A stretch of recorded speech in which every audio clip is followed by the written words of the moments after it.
Picture this. You're settling into your couch to watch the 2026 FIFA World Cup. The snacks are out. You're ready to go. Exactly. And a player makes this massive sprint down the sideline. Instantly, this slick graphic pops up on your screen showing a live AI prediction of the play. Oh, yeah, those augmented reality overlays. Right. It tracks his exact top speed, the mathematical probability of him actually completing a cross, and it maps out a real-time grid of every single other player's position. It really does feel like we are living in the future. It totally does. But what if I told you that the magical AI brain making those calculations isn't some, omniscient supercomputer? Wait, you're saying it's not just a bunch of code? Nope. What if that artificial intelligence is actually powered by thousands of amateur soccer players sitting in living rooms in Manila and Cairo, just feverishly tapping on their phones? I mean, that shatters the illusion completely. It really does. And that is exactly what we are getting into on today's Deep Dive. We're pulling from this fascinating article, The Global Human Workforce Powering Soccer AI. It's such a great read because, we are entirely captivated by the high-tech atmosphere of modern sports broadcasts. Oh, for sure. You see sensor-enabled balls pinging data hundreds of times a second. You hear about teams using Lenovo AI assistants. Right, where a coach can literally just hold up a tablet and say, show me every time their striker drifted out of position. Exactly. And the system uses natural language processing to understand the speech and instantly pull up the exact video clips. It's wild. We see all of this, and we just assume the machines, inherently understand the game. Yeah, we think they're just born smart. Which brings us to the ultimate Wizard of Oz situation we want to unravel for you today. We are pulling back the curtain on this massive global infrastructure that creates the illusion of automation. The man behind the curtain, so to speak. Exactly. Because if you pause and think about it, a computer doesn't know what a slide tackle is. Not at all. To a computer vision algorithm, a soccer broadcast is just millions of pixels changing colors on a screen. How does it know what an offside trap actually looks like? Well, it definitely doesn't know the difference between a brilliant tactical pass and a terrible defensive mistake. Right. Before a computer system can automatically track a play or flag an offside, it requires a staggering amount of human-labeled training data. Like mountains of data. Exactly. The automation we see in soccer is actually a hybrid system. It relies on this massive, unseen global workforce to literally teach the machines how to see. Frame by frame. Frame by frame, yes. So let's transition here and actually break down the mechanics of this. How do you teach a machine to see a sport? Because we aren't talking about feeding it a rule book.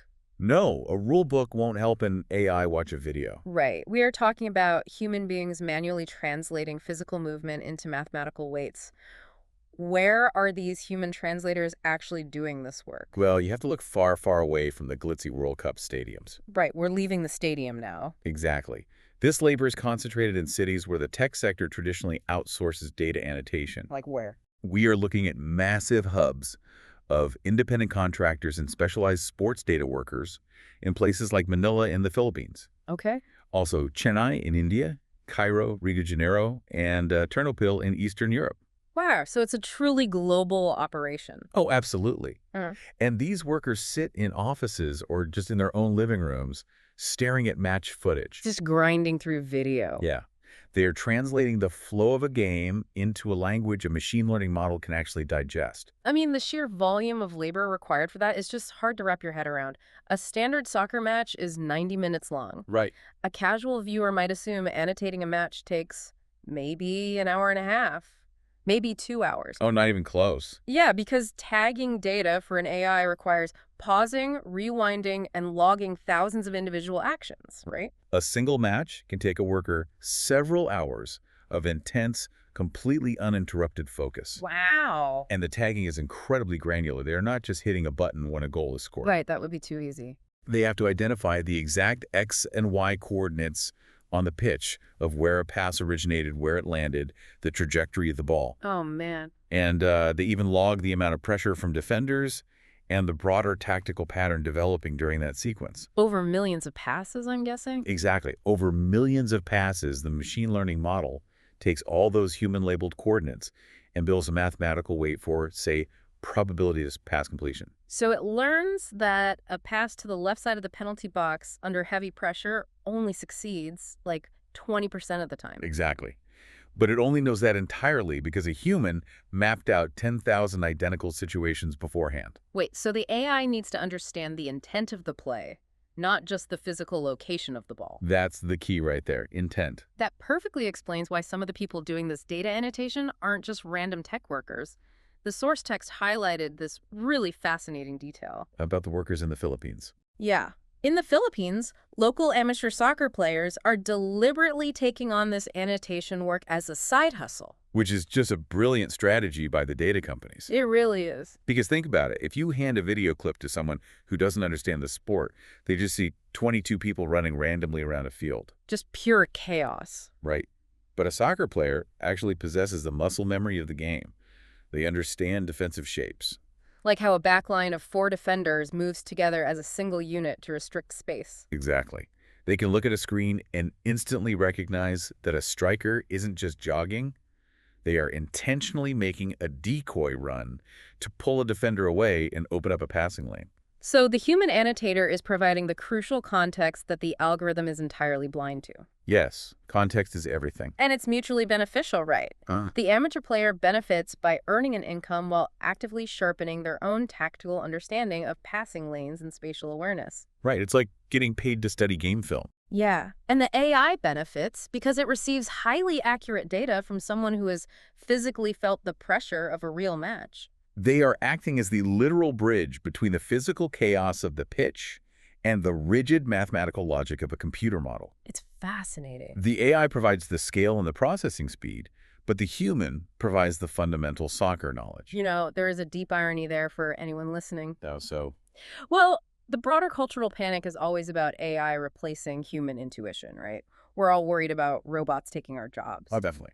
But in this multi-billion-dollar sports ecosystem, the cutting-edge supercomputers are entirely dependent on the hyper-specific intuition of amateur athletes in Manila. The machines literally need us. They really do. So we've established that this incredibly granular, time-consuming human labor is the engine of the AI. Yes. But doing this at a global scale, thousands of annotators watching thousands of matches, that has to be outrageously expensive. Who is actually footing the bill for all of this? Well, to understand the funding, we really have to look at a massive geographic and financial shift in global soccer ownership. Okay, take us through it.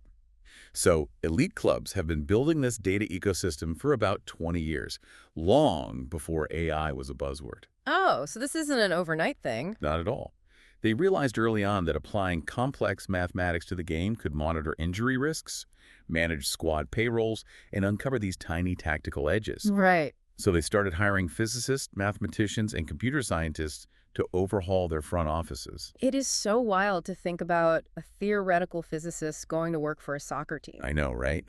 But they are essentially modeling the game like a complex fluid dynamics problem. Wow. And the source points out that the capital driving this sudden surge in data hiring is heavily concentrated in North America. That's the big shift. Over half of the English Premier League clubs now have majority ownership tied to American investors or U.S.-based private equity. That's a huge percentage. And it's not just England. That same North American money is buying up clubs in Italy's Serie A, Spain's La Liga, and down in Mexico. So when American investment groups buy these legacy soccer clubs, they aren't just bringing money, they bring a very specific, deeply ingrained sporting philosophy with them. Yes. They want to implement Moneyball. Ah, the baseball analytics revolution. Exactly. American sports have a very long history of trusting data over the gut feeling of traditional scouts. Right. The Moneyball era in baseball proved that smaller, less wealthy teams could consistently beat rich teams by using analytics to find undervalued players. And that philosophy basically took over baseball, then basketball, and American football. Completely. And now these owners are forcing that exact same expectation onto global soccer. They are demanding clear, data-driven return on their massive investments. Okay, hold on. I'm struggling with this Moneyball comparison, and I imagine anyone listening who follows both sports is spotting the friction here. It's a tricky comparison, yeah. Because baseball is fundamentally a static, turn-based game. Very much so. The pitcher throws, the batter swings, the play stops, everyone resets. It is a series of isolated one-on-one events, which makes it incredibly easy to count and put into a spreadsheet. Right. Soccer is 90 minutes of uninterrupted, continuous fluid chaos. Yes. The play never resets. So how do you apply a rigid, turn-based analytics framework to a sport that never stops moving? That is the multi-billion-dollar question these physicists were hired to solve. Because you can't just count the goals. Exactly. How do you quantify a fluid system? If you only count the discrete events, the goals, the assists, the shots, you are missing 99% of the actual game. Especially since soccer is such a low-scoring sport. Exactly. To understand it mathematically, you have to measure the spaces in between the events. You have to measure the empty grass. Precisely. The empty grass is everything. This is where advanced metrics like pitch control models come in. What's a pitch control model? It's a model that calculates the mathematical probability of a team controlling any specific square meter of grass at any given millisecond. Oh, wow. Yeah, and to build that model, you have to track off-ball movement. You have to measure how quickly a defensive line shifts when the ball moves cross-field. Which takes a massive amount of data. You literally have to quantify the exact amount of space a player creates just by sprinting toward the corner flag, even if the ball never actually comes to them. And an algorithm cannot naturally see space or intent. Which brings us right back to our unseen workforce in Cairo and Chennai. Full circle. Yes. The only way to apply a Moneyball framework to continuous chaos is to have humans chop that continuous flow into discrete, measurable data points. Right. By manually tagging the thousands of microactions happening away from the ball, these annotators are translating fluid motion into coordinates. They make the unmeasurable aspects of the game mathematically measurable. For everyone listening, think about how this might be impacting your favorite local club right now. So it's changing everything. If your team was recently bought by an investment group, their style of play might be radically shifting. They might be passing out of the back more or taking fewer long shots. Right. And it's not because the manager had a sudden burst of inspiration. Exactly. It's because an algorithm trained by someone thousands of miles away calculated that it is geometrically more efficient to play that way. It entirely changes the infrastructure of the sport. It really does. But, everything we have discussed so far, scouting undervalued players, analyzing a team's tactical shape over a 10-game stretch, that is all long-term front office data. Big picture stuff. Yeah. But there is a secondary data ecosystem that is operating at a much more aggressive speed. Okay, where are we heading now? The demand has rapidly shifted from analyzing data on a Tuesday morning to demanding instantaneous data while the match is actually happening. We are moving into the real-time economy of soccer. Yes. And one of the biggest frontiers driving this need for instantaneous data is happening directly on the players' bodies, right? Through wearable technology. Yes, exactly. Players are essentially functioning as live data nodes. Live data nodes. Yeah. During training, and even during live matches in some leagues, they wear these smart vests equipped with GPS and biometric sensors. And what are those vests actually tracking? They track their total distance covered, their rapid accelerations, their decelerations, and their heart rate variability. That's a ton of personal data, but how does that actually translate into a tactical decision during a live game? Well, it creates a real-time feedback loop regarding the physical state of the human body. Okay. Let's say the data from a smart vest shows that a central midfielder's top sprint speed has dropped by 12% in the last 10 minutes. Okay, so they're slowing down. Right. And their heart rate recovery is slowing down too. The sports scientist on the bench can look at an iPad and radio the manager immediately. Oh, wow. He can literally make a substitution before a muscle tears or before the opposing team can exploit that player's invisible fatigue. So the coaches are using it for player safety and tactical advantage. But the text notes that the demand for absolute split-second speed in the data market is actually being driven by a much larger, much wealthier buyer. Oh, yes. The global sports betting industry. Now, this is where things get really intense. Live, in-game sports betting requires an unimaginable level of speed. Milliseconds matter. Right. If you are offering live odds on a match, those odds have to change instantly based on the flow of the game. Absolutely. If a team's star striker gets a red card, the mathematical probability of them winning plummets immediately. If there's a dangerous attacking sequence building near the penalty box, the algorithm setting the betting lines needs to lock the odds before the shot is even taken. Because millions of dollars can move across the globe based on the outcome of a single corner kick. It's staggering. The betting platforms are the ones paying massive premiums to receive this annotated data the exact millisecond an event occurs on the pitch. This sounds exactly like high-frequency day trading on Wall Street. It is the exact same mechanism. Yeah. In high-frequency trading, algorithms hunt for micro-arbitrage in stock prices, just a fraction of a cent difference that they can exploit in a millisecond. Right. In sports betting, these algorithms are hunting for micro-shifts in momentum.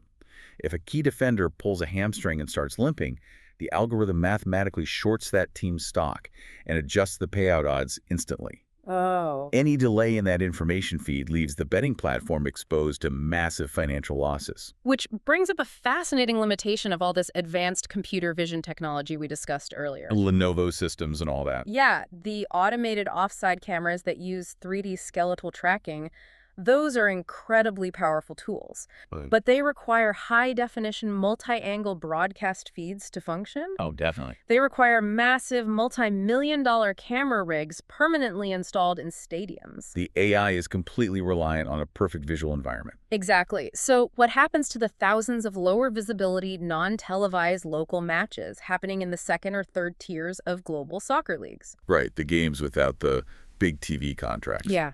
The betting companies still want to offer live odds on those matches to keep engagement high, but there are no broadcast cameras. For these smaller matches, the billion-dollar AI systems are practically useless. They are entirely blind. So how do they get the data? This is what we call the low visibility loophole. And the solution is remarkably low tech. What do they do? They just send a human being. No way. Yep.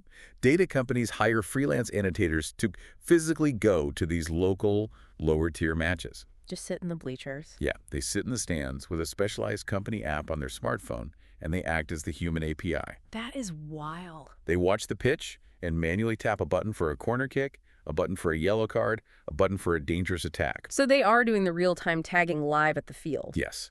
The instant they tap that screen, the data is beamed to servers in London or Las Vegas, immediately shifting the betting odds for gamblers around the world. It's phenomenal. In these local matches, the human annotator in the stands isn't just labeling footage to train an algorithm for later. No. They're essentially becoming the automated system in real time. Exactly. Because at the end of the day, deploying human eyeballs and a thumb on a smartphone screen to a local field is infinitely cheaper and more reliable than trying to install a massive camera array just to feed an AI. It exposes a profound truth about our current technological landscape, honestly. How so? Well, automation is spectacular when the conditions are highly controlled and heavily funded. Inside a massive World Cup stadium with perfect lighting and 54K cameras, the AI can work absolute wonders. It looks like magic. Right. But the moment you step outside of those perfect, expensive conditions, the entire technological infrastructure defaults back to human labor. Back to a person with a phone. Yeah. The foundation of artificial intelligence is and remains human observation. That is such a powerful point. Let's bring all of these moving parts back to you, the listener. Yeah, let's wrap this up. Let's return to the couch watching the 2026 World Cup. You see the sensor-enabled ball. You see the hyper-advanced tactical dashboards flashing on the screen, and you check the live betting odds shifting instantly on your phone. It's a whole experience. The core realization we want to impart from these sources is that this modern sports experience is, at its heart, a deeply human achievement. The technology is dazzling, but it is entirely hollow without the workforce behind it. We really have to reframe how we appreciate these innovations. So here's a final call to action for everyone listening. The next time you are watching a match and the broadcast perfectly diagrams an automated offside call using a sweeping 3D model, don't just marvel at the processing power of the computer. No, think about the people. Think of the thousands of invisible workers in Chennai, in Cairo, in Ternopil. Think about the amateur players in Manila who spend hours pausing and rewinding grainy video footage to teach the machine what a defensive shape actually looks like. They laid down the tracks for that technology. They literally built the brain of the AI one click at a time, mapping the unmeasurable soul of the sport into numbers. It is a massive collective human effort just hiding in plain sight behind a slick graphic. It really is. And to close out this deep dive, I want to leave you with a final, slightly provocative thought to ponder something that builds on the incredible dynamics we've explored today. Let's hear it. Right now, human soccer players are acting as the teachers. They're using their physical, intuitive understanding of the sport to teach algorithms how to comprehend the chaos of the game. Right.